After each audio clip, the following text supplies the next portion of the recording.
Doc Ryan here from Vine Performance Therapy and Wellness. We are going to go over today our cheer, dance, and gymnast training programs that we give out to high school and college teams. We're going to address first our mobility program, and then we're going to get into our performance program. Do not get into the performance program until you've seen the mobility, because we need to make sure your mobility is set for success in our performance series. But just remember, these programs are geared for healthy individuals to make sure that you're staying at your best, what exercises to do to keep yourself healthy, keep yourself at the best, and how do we reduce those nagging injuries that happen throughout the season.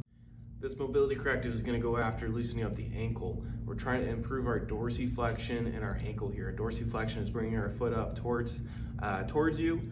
And the reason why this is important is because this is going to create the recoil we need when we are running to make us faster, because the more recoil we can create by creating a bigger angle, the more force we're able to generate here.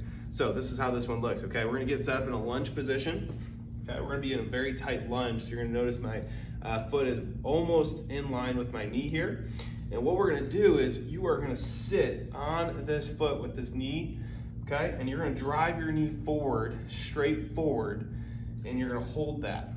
Okay, now don't have your knee rotate in. You're going to rotate it, or just bring it straight forward, and you're going to hold for a 3 to 5 count. You should feel a stretch in the back of the calf, but you should feel a strain in front of the ankle. So we're going to hold that for a 3 to 5 count, then take the pressure off, and we're going to go right back to it. Okay, you're going to notice this is going to start to loosen up your ankles. So if you're one of those people that can't get into that deep squat without your heels coming up, this will fix it right here. This exercise, we are going to address hip mobility. We all deal with those tightness in our hips. This is one of my go-tos for all my patients here in the clinic to address any hip tightness that a patient may have.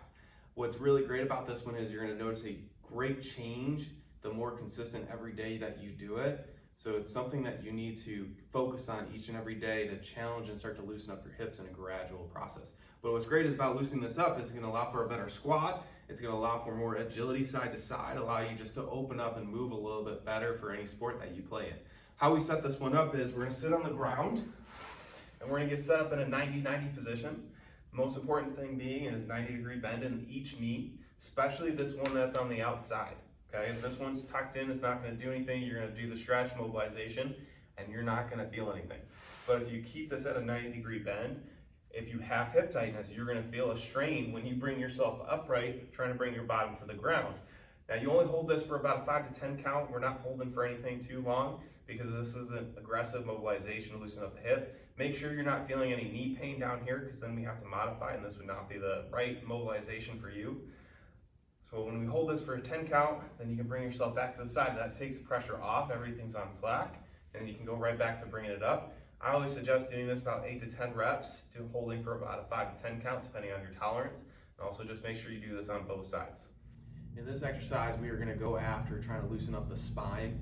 If you spent time loosening up the hips, you need to also address any spine mobility that you are dealing with, because you can loosen up one part of the body, but if you don't loosen up the spine as well, you're still going to have tightness when you're trying to rotate in your sport.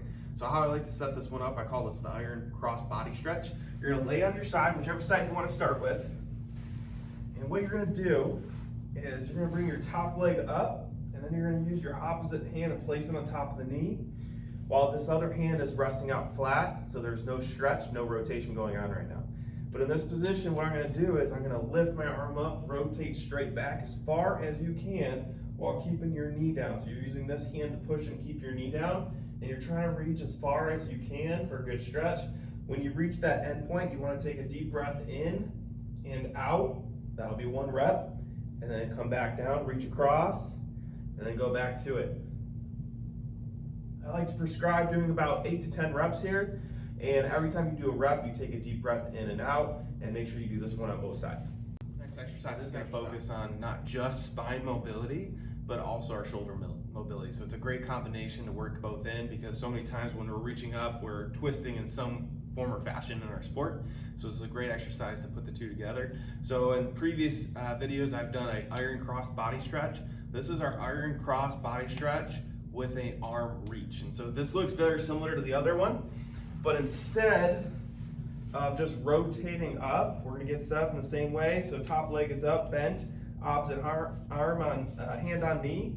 What we're going to do with this arm now is we are going to trace along the floor while still trying to keep this knee down, all the way down to our bottom. And then we're gonna trace an arc all the way back. Typically, I like to prescribe this 8 to 10 reps. Really focus on trying to keep that knee down so we're getting that spine rotation while still addressing the shoulder. If you're having shoulder pain with this one or discomfort, don't do it. This is not the exercise for you. But if you feel good with it, make sure you do this one on both sides. This next exercise on our spine mobility series that we do is our iron cross body stretch, but addressing our hip flexor as well in a rotation-based movement. So we're gonna get set up in a similar fashion to how our iron cross body stretch looks. We're gonna lay on the side. We're gonna have that knee up, opposite hand on knee. And instead of whatever we were doing with our arm, whether it was a rotation or an arc, what we're gonna do this time is we're gonna reach back for our foot. And we are gonna bring our foot down while still keeping the knee down. So the goal is to get the knee down and foot touching down toward the floor. What you'll feel is a good stretch through your quad hip flexor while also getting a good rotation in the lower spine. So this is a great combination to do to address both at the same time. When you're doing this one, you're gonna hold for about a 3 to 5 count, or take a deep breath in and out. And to take the pressure off, you're gonna bring your foot up, and that's gonna put everything on slack. And when you're ready, you're gonna press it down again. One of our mobility exercises that we like to go after specifically for any spine mobility and overhead athletes is doing a seated reach. In this position, what we do is we are sitting against the wall, and we're gonna have our elbows and hands against the wall as well. And we're gonna do a reach. We're gonna slide our hands and elbows up the wall, reaching up as far as you can, trying to create that contact of those 2 points of elbow and hand still against the wall.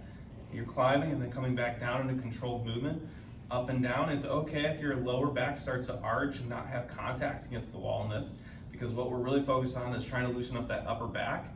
The upper back, if we can loosen that up, that's gonna allow for a better reach overhead. If you ever notice, if you try to slouch and lift your arm up, you can't reach up as high until your chest is up and your back is actually extended a little bit to fully reach overhead. So this is critical for any athletes that are dealing with anything overhead to make sure that you are moving the best way that you need to. So a couple of variations that we could do if you're having trouble keeping your elbow or hand in contact with the wall at the same time is you can take one of those off. So in this position, I'll just have my elbows climb the wall and climb back down. The other one is just have the hands climb up the wall, climb back down. If you're a person that has trouble doing the combination of both together, I suggest is doing one set with hands, one set with elbows. As you start to get better with that, then you can go back into doing the combination. Anytime you're doing this one, I suggest taking your time, go through about 8 to 10 reps, doing 1 to 2 sets, depending on how you feel with it.